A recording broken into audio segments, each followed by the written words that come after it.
Perkenalkan, nama lengkap saya Stephanie Ajan Arifan Tangguh, NIM 2020-1129. Mata kuliah Akuntansi Keuangan Menengah 1 kelas A. Tujuan saya membuat video ini untuk memenuhi tugas Akuntansi Keuangan Menengah 1. Di sini saya akan menjelaskan tentang investasi jangka pendek, piutang usaha, dan persediaan.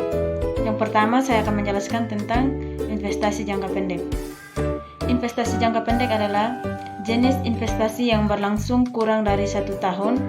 Biasanya investasi jangka pendek memiliki rentang waktu 3-12 bulan saja. Investasi jangka pendek bisa dilakukan dalam bentuk deposit, sertifikat bank, surat-surat berharga seperti saham dan obligasi. Tujuan dari investasi jangka pendek adalah yang pertama, memanfaatkan kelebihan cash flow untuk sementara waktu. Yang kedua, memperoleh dana tambahan.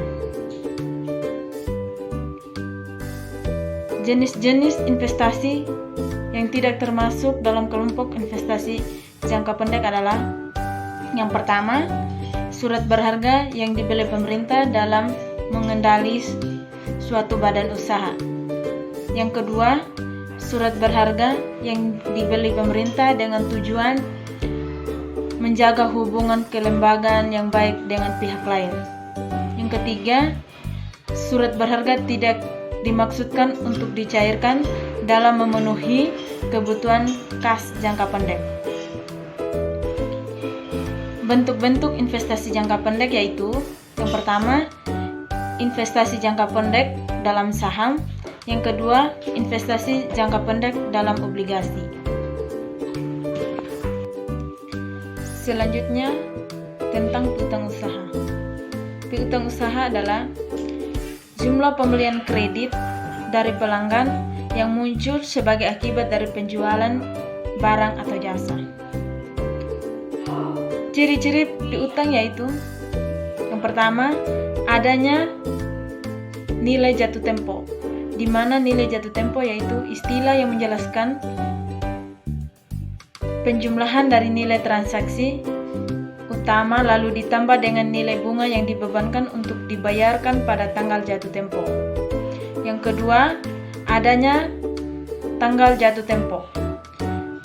Ciri yang kedua ini adalah adanya tanggal jatuh tempo, di mana tanggal jatuh tempo dapat diketahui dari lamanya piutang. Contohnya, apabila berumur harian, maka wajib dilakukan perhitungan untuk menentukan kapan tanggal jatuh tempo secara pasti. Yang ketiga, adanya bunga yang berlaku.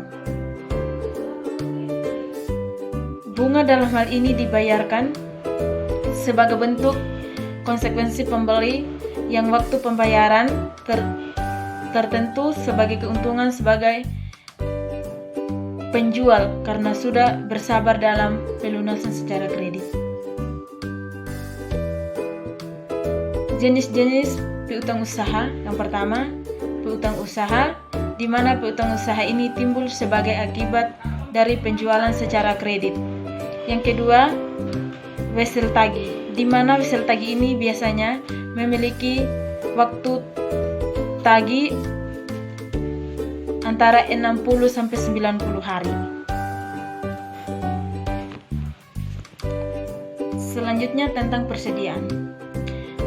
Persediaan adalah jumlah produk yang dimiliki perusahaan yang tersedia untuk dibeli atau dijual. Contoh-contoh persediaan. Yang pertama, jumlah pakaian yang harus dijual perusahaan. Yang kedua, hotdog yang siap dijual oleh stand hotdog. Yang ketiga, bahan baku yang dibutuhkan untuk membuat furnitur.